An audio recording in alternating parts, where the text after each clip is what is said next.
ازاي نلم منهج الترم الاول في الفيزياء لو انت موقع فصول او حتى لسه ما بداتش؟ قلت لكم قبل كده ان مراجعات الفصول المجمعه وانها هينجز لك في الوقت، لان احنا ما عندناش رفاهيه الوقت ان احنا ناخد محاضره اللي هم خدوها بقالهم ترم كام. انا مش قصدي على معسكر عبد المعبود، انا قصدي على المحاضرات اللي هتظهر لكم على الشاشه دلوقتي. دي كانت مراجعات المحاضره الواحده فيها الفصل مشروح في 5 و6 و7 ساعات، فدي طبعا كافيه. فكره فادتني جدا وفاكره ان انا سمعتها اكتر من مره، كنت كل ما انسى الفصل ارجع لها تاني. اول بس قبل ما اقول لك على الجدول اللي هتمشي بيه، عايزه ارد على اسئله جات لي من وليه امر. حضرتك سالتي على مدرسين كويسين بالنسبه للفيزياء. بالنسبه لي مستر محمد عبد المعبود، مستر محسن الحسيني، وفي ناس كتيره جدا ما تعرفش مستر محسن الحسيني، هو بجد ممتاز جدا. واصلين لمرحله دلوقتي ان احنا داخلين على الترم الثاني، او في ناس حتى بدات، فمحتاجين دلوقتي ان احنا نستقر وما نفضلش ان احنا نغير مدرسين. بس اللي انت هتمشي معاه من دلوقتي حاول تثبت معاه. حضرتك بتقولي ان ابن حضرتك بيفهم من دكتور كورولوس، لو هو دلوقتي بيفهم منه وعارف يحل، هو ده الفيصل بالنسبه لي.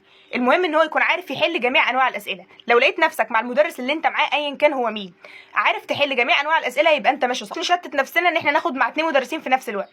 تالت حاجه حضرتك سالتي عليها هي انا بغلط كتير جدا وانا بحل. انت تعرف تحل فيزياء كويس في اخر السنه، محتاج ان انت كل ما تقف على اسئله مش عارفها تفتح تشوف حلها، طريقه حلها مدرس بيحلها قدامك. المهم ان كل حاجه انا بغلط فيها اعرف انا غلطت فيها ليه. قبل كده الكشاكيل دي ان انا كنت بكتب السؤال هنا وبشرح لنفسي طريقه الحل بالطريقه اللي توصل لدماغي او اللي هي انا اقتنعت بيها من المدرس. طيب سريعا هتعمل ايه دلوقتي؟ مستر محمد عبد المعبود حاطط الفصل الاول مجانا على الابلكيشن الثاني، هياخد منك لو انت شاطر هياخد منك يوم، او لو انت يعني فاتح الفصول دي قبل كده. لو انت ما خدتش الفصل ده قبل كده ممكن تقسمه على يومين.